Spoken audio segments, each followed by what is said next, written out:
Dicen que cuando China estornuda, el mundo se resfría. Y esta frase cobró nuevo sentido en medio de la pandemia del coronavirus. Terminó la semana más loca para los mercados, con una caída récord. La realidad es que la economía global ya está en cuarentena. ¿Quiénes son los que pierden y quiénes los que ganan? ¿Cómo afectará a la Argentina? ¿Qué podemos esperar a futuro?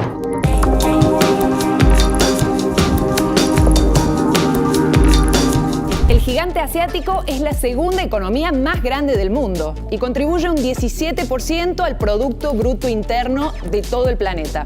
Un montón. Por otro lado, China es el país más poblado del mundo con 1.300 millones de personas. Y para que te hagas una idea, son 40 millones de personas las que están en cuarentena en este momento. Es decir, prácticamente una Argentina entera. Tener a tantos trabajadores y consumidores aislados en ese país que es considerado la fábrica del planeta es un tremendo impacto para el sistema global. ¿Cuáles son los principales rubros que están siendo resentidos por esta crisis del coronavirus? Es conocido, las compañías de cruceros que prácticamente no tienen actividad y muchas van a dejar de ofrecer servicios por lo menos en los próximos 60 días. La industria del turismo significa más del 10% del crecimiento económico global. La Organización Mundial del Turismo calcula que se van a perder entre 30 y 50.000 millones de dólares como consecuencia del coronavirus. El ejemplo más claro es Italia. El quinto país más visitado del mundo obtiene del turismo 1/10 de sus ganancias, al punto de que ya se cancelaron el 90% de las reservas de viajes y hoteles. Solo en cancelaciones de alojamientos ya lleva más de 200 millones de euros en pérdidas. Otro caso son las aerolíneas. Las compañías aéreas, por la suspensión de vuelos y la merma en la cantidad de gente que sube a los aviones, pueden llegar a perder más de 110.000 millones de dólares como consecuencia de la pandemia. España, por ejemplo, prohibió todos los vuelos directos que lleguen desde Italia. Y varias aerolíneas, cruceros y agencias de viaje ofrecen la posibilidad de postergar las reservas o cancelarlas sin pagar ninguna multa. En nuestro país, Aerolíneas Argentinas redujo de 5 a 3 los vuelos a Roma. Este panorama genera pesimismo en los inversores, lo que lleva a dramáticas caídas en los mercados. Primero fue el mercado del petróleo, que anticipó una dramática caída en la demanda como consecuencia de la cuarentena global. Frente a esta crisis, los productores, lejos de ponerse de acuerdo, generaron un conflicto que llevó a que los precios del petróleo tocaran su punto más bajo desde la crisis del Golfo en 1991. Si los inversores ya eran pesimistas, el conflicto del petróleo desató un efecto dominó.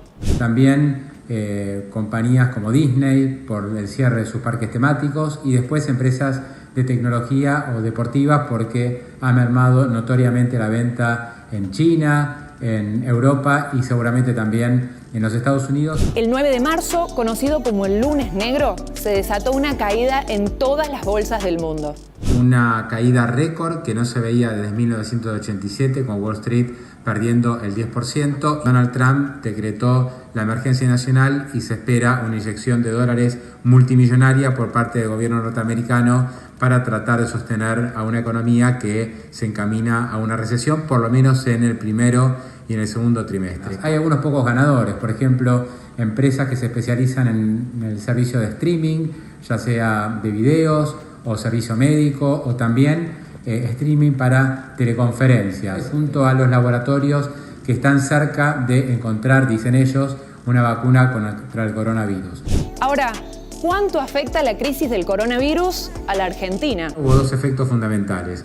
El primero, la suba fuerte del dólar, que es algo que sucedió en todo el mundo porque los inversores buscan el refugio. En la bolsa, el dólar llegó a cotizar a 88 pesos, una suba muy importante respecto a las semanas previas. El riesgo país ha llegado a los 3.000 puntos, el nivel más alto desde 2005, momento en que salimos del default. Las empresas argentinas que cotizan en la bolsa extranjera también sufrieron. YPF, por ejemplo, perdió 28% de su capitalización. Calculan que nuestras exportaciones podrían caer más de 4.000 millones de dólares respecto del año pasado, lo cual produciría una contracción de la economía de más del 1,5%. Primero, porque China es el principal socio comercial de Argentina, es decir, el país que más productos argentinos compra, entre ellos la soja y la carne bovina. El panorama de incertidumbre mundial también podría retrasar la renegociación de la deuda con los tenedores de bonos argentinos.